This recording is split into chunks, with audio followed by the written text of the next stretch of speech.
Hello, welcome back to another video. What's up, Doc?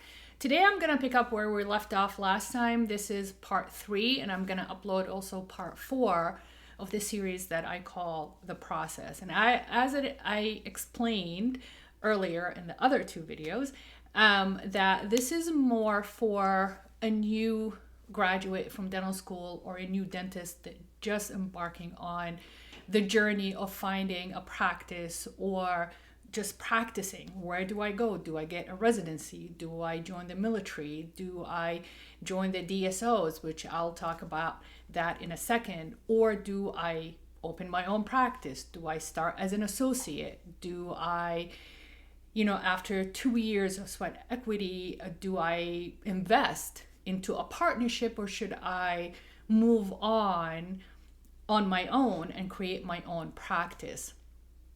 And the reason why I was encouraged and advised to make those episodes or videos is because I've done it pretty much all. And I don't mean to, kind of give myself a lot of credit, but like I said in previous videos, I was an assistant, then I practiced hygiene, and then I practiced dentistry, I became an associate, then became a partner, then I sold my share in the partnership, and then I moved on creating my brand, was Greenwood Dental Partners. That is, we achieved and we successfully created 3 offices within about 8 years.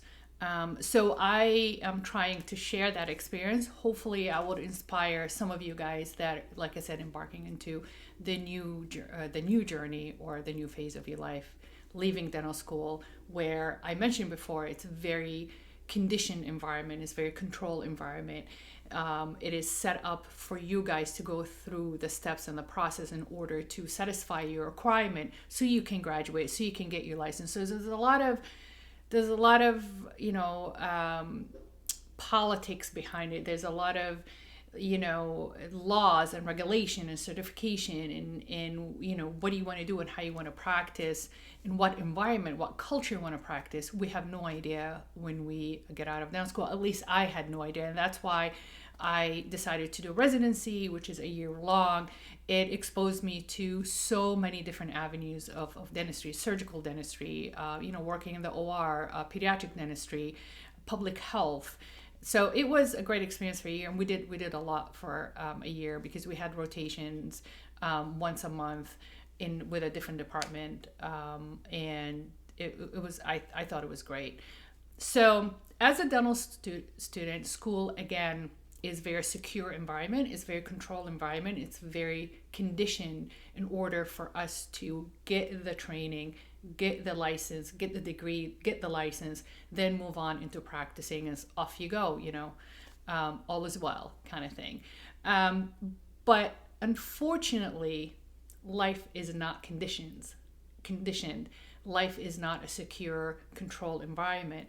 Life is random. Life is, you can plan and you can design as much as you can. However, the one thing we don't get trained on, how to deal with life changes, how we get comfortable with the uncomfortable, the sudden surprises of life, the unexpected, uninvited circumstances that we have to deal with. At the same time, we need to focus on our practice. We need to focus on how we not lose our cool, not lose our temper, not to be constantly moody and react towards or upon the circumstances that happens in life that we did not fit in our equation, or we didn't calculate for. Big life events, it's going to happen all the time. So academically, we are staged in dental school to go through, like I said, certain phases in order to finish our requirement, get our degree, get our license, and move on. That's how dental school make their money, right? And I heard that dental schools right now are exposing, which is great, and training a lot of students on the up-to-date technologies. But we have to be careful how to have a mindset towards that technology, because everything that we have these days and everything we touch, it's all about instant gratifications. And the technologies, yes, in dentistry will give you that instant precision, that instant detail of the techniques that we do in order we get as guaranteed results as possible. Nothing's guaranteed. Things will fail. But at least the technology gives us that precision. It's not, not much of a human error. What if we don't have what if? It cuts down all that anxiety of the unknown. Like, what if I just eyeball this root canal and then it's not going to work? So doing training under microscopes for root canals, training on amazing AI for scans in order for us to order the crowns. Just the material themselves, that they're so much easier to work with and a lot more predictable as results. So the options would be, are you going to leave dental school and then consider residency? Are you going to consider military training? Are you, wants to do public health for a year or so just to get your hands dirty? And these programs are so great, especially if we take advantage of them and try to learn as much as possible, because it's just everything's so raw. You just fall into, like I said, public health, whether residency, military, or just public health clinics, and you learn how to deal with the public. Because dealing with the public, that's the unpredictability of dentistry. It's not the dentistry itself. We all are trained and we have the knowledge about the process and the material and the instruments and troubleshooting with differential diagnosing certain condition, but handling the public in a way that it really weighs on us.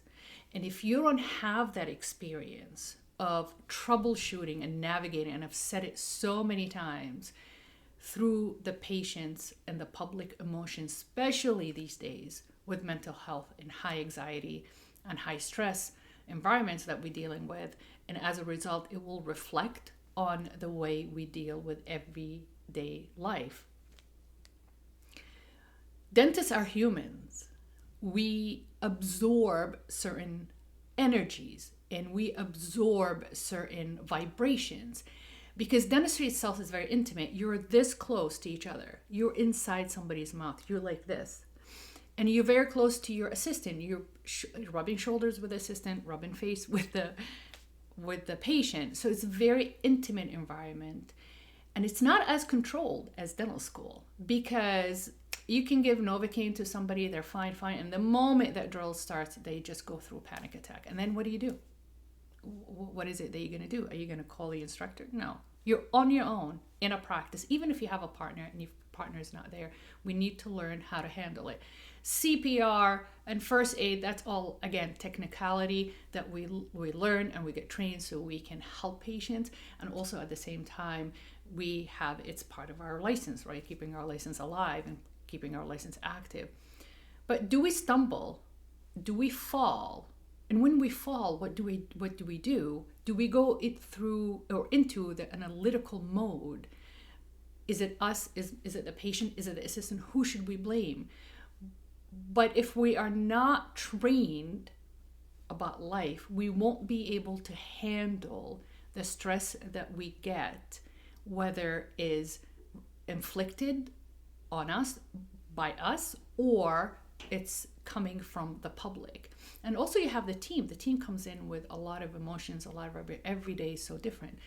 So all I'm saying is dental school is not going to prep you for this, but trust the process. You need to go through the process in order to learn, life process, in order to learn the tools to manage these situations, to navigate through the unknown and trying to figure out, okay, where's this coming from and how I'm going to handle. And also you're going to learn how electively and selectively you choose, I want to deal with this, I don't want to deal with that, I want to deal with this, I want to deal with that. So finding a mentor is very important with a lot of life experience that matches your mindset and you have a lot in common in order to learn about life. Not dentistry, we all do dentistry pretty much the same. We approach dentistry pretty much the same way, except when it comes for what if. And if we're not trained and we don't have the tools and we don't have the concept or the mindset, you are not going to enjoy dentistry. And it's a lot of people just quit, either sell or quit or stop doing it altogether. And it's sad because it's a huge investment, financially, obviously, and it's a 4 years of your life that you dedicated to that profession, and you're just waiting for that day to get released so you can practice what you have learned. So that's it for today. I hope you enjoy it, and I'll catch you in the next video.